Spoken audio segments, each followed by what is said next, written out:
موقع الفرقان يقدم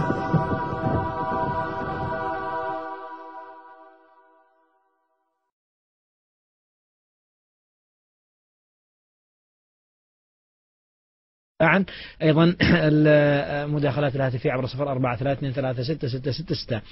الشيخ معرف يتعلق على الأخ ناصر أم الأخ ناصر يعني هي قصة شخصية، نعم، لكن عاد يعني إكراما له إكراما لجمهوركم. هي يعني نقطة مهمة جدا لا تتعلق يعني بشخصي بقدر ما تتعلق على يعني أصل القصة. أنا أجريت عملية قلب مفتوح، نعم، وبعد أن ثاني يوم أفقت من العملية وكانت الخياطة قد تمت وكل شيء، جاء الأطباء لجرة العادة يتفقدون المرضى في العناية المركزة، وكان هذا لتوي قد استيقظت من البنج يعني بعد 24 ساعة من العملية.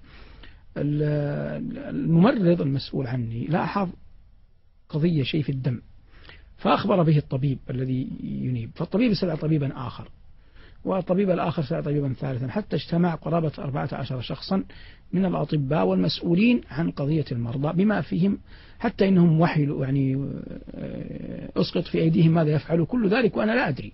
يعني أنا أرى الوجوه تغيرت والوجوه خائفة والأجهزة خلف رأسي يعني خلف السرير وهي تعطي إشارات غير طيبة، لكني أنا لا أراها لكني أراها في وجوههم. فاستدعوا الدكتور آدم وهو دكتور سوداني موفق أن يأتي ليرى، فلما رأى هو طبيا قرأها بطريقته فظهر أنه في دم متجمع على القلب بعد العملية، فقال لي بالحرف الواحد: والله يا شيخ صالح نحن نستأذنك في أننا نعيدك إلى غرفة العمليات لفتح القلب مرة أخرى، في دم يراد لابد أن يخرج متجمع. طبعا هذا الأمر يعني نزل عليك الصاعقة، لكن وقتها هداني الله. أنا أقول طبعا أنا قلت يعني يتكلم بوضوح في المرة الأولى كان لدي أمل أن العملية تنجو، لكن الآن بدأت يعني يدخلني خوف، فقلت خليني أقطعها بالشهادة، أشهد أن لا إله إلا الله وأشهد أن محمد رسول الله، وأشرت برأسي أني موافق يعني. فهو أوكل إليهم فك الأجهزة الموجودة، فأقول أنا مركزة تمهيدا لنزولي، ولبس الكمام ونزل يسبقني غرفة العمليات. في هذه اللحظة كانت هناك ممرضة لبنانية واقفة على الشمال من عندي، هداها الله، قالت لي ما تعرف صالح مع شيخ ما شيخ لا تعرفها، قالت يا أخ أو قالت نادتني يا صالح ما أدري، قالت اسمع صلي على النبي وهي تفرج.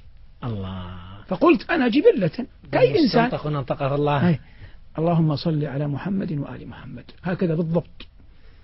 والله أنا قلتها كل الدم نزل، وإذا بالأجهزة تتغير، فهم يرتابون ماذا حصل ماذا رجع ماذا تغير الأمر. فاستدعوا الدكتور آدم مرة أخرى فصعد، فلما رآها رأى الشاشة ورأى الدم قال يا شيخ صالح ما كنا نريد أن ننجزه لك ونخلصك منه، خلصك الله من فوق سبع سماوات.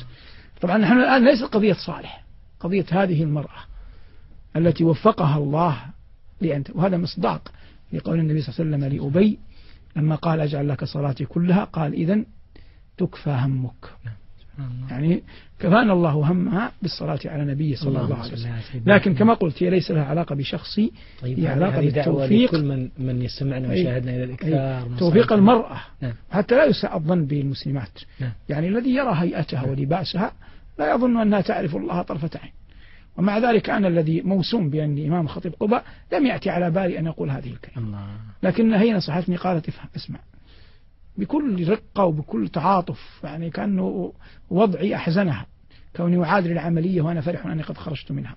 فقالت صلي على النبي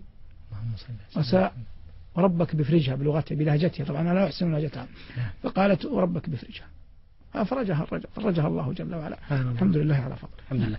طيب. إن الله وملائكته يصلون على النبي يا أيها الذين آمنوا صلوا عليه وسلموا تسليما.